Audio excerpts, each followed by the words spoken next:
श्री स्वामी समर्थ. कशा छान असाल, मजेत असाल मी आशा करते आणि माझ्या व्हिडिओला सुरुवात करते. तर व्हिडिओ आज कशावर आहे तर चला मग. हे आवाज क्लिअर येत नव्हता म्हणून मी पुन्हा व्हॉइस रेकॉर्ड केलं, कारण खूपच गाड्यांचा आवाज येत होता. माझं रोडवर घर आहे त्याच्यामुळं कधी काय करा काहीच समजत नाही. मग आवाज क्लिअर येत नव्हता म्हणून मग मी म्हटलं चला पुन्हा व्हॉइस रेकॉर्ड करून टाका.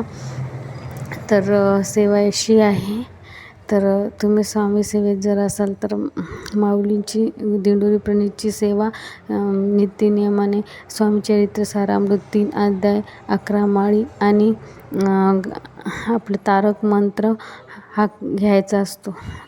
विष्णू गायत्री मंत्र, त्याच्यानंतर महालक्ष्मी गायत्री मंत्र, कुबेर मंत्र, हे लक्ष्मी प्राप्तीसाठी. तर म्हणजे पैशाच्या अडचणीमुळेच स्वतःचं घर होण्यास थोडासा विलंब होतो, तर ही सेवा करायची. तर सेवा कशी करायची? सकाळी तुम्ही शुचिर्भूतून स्वामीसमोर संकल्प घ्यायचा की मी स्वामी सेवेकरी असून माझं नाव हे आहे, गोत्र सांगायचं आणि माझा असा संकल्प आहे, पूर्ण करा. तर असं म्हणून स्वामी पुढे संकल्प करायचा आणि तो संकल्प सोडायचा. तर सकाळी स्वामी चरित्र सारामृताचं तुम्हाला जर 1 ते 21 अध्याय घेऊन समजा 1 पाठवते, तर तुम्हाला समजा 21 पारायण, 51 पारायण किंवा 101 पारायणचा संकल्प करायचा असेल ते करू शकता. तर आणि 11 माळी समजा आपला तारक मंत्र एवढा पॉवरफुल आहे, तुम्ही अनुभव घेऊन तारक मंत्र 11 वेळा जर घेतला ना, तर घरात एवढी पॉझिटिव्हिटी वाढते, खूप पॉझिटिव्हिटी असते. म्हणजे आपले विचारसुद्धा बदलून जाते, सगळं होकारार्थी होते, एवढं तारक मंत्रात पॉवर आहे. तर तुम्ही तारक मंत्र जास्तीत जास्त म्हणण्याचा हे करा. स्वामीच्या डोळ्यात डोळे टाकून आपला तारक मंत्र म्हणायचा, जणू काही स्वामी आपल्याला बोलत आहे. आपल्या अंगात अशा पूर्ण म्हणजे रोम असे ॲक्टिव्ह होतात, एवढा तारक मंत्रात पॉवर असतो.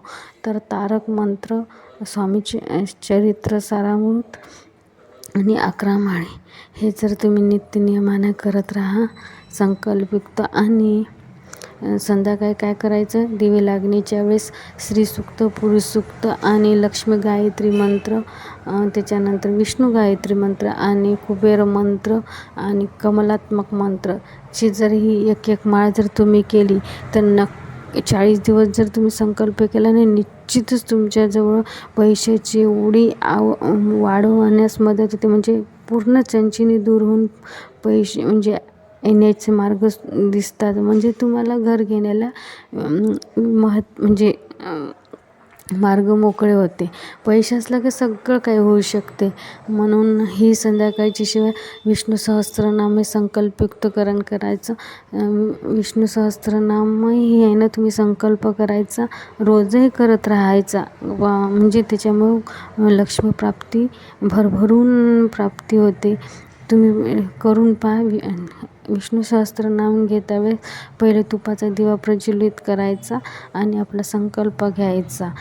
पहा तुम्ही लक्ष्मी प्राप्ती होते. आणि त्याच्यानंतर गुरुचरित्राचे तुम्हाला 1 किंवा 7 जर तुम्हाला पारायण करायचे असेल संकल्पयुक्त करून, पण नक्कीच घर घेण्यास मदत होते. हे जे गुरुमाऊली म्हणते 100% हा उपाय यांनी घर होतेच. तर करून पहा, तुम्ही करा, मी करते. चला मग, कसा वाटला व्हिडिओ, कशी वाटली माहिती तर मला कमेंट बॉक्समध्ये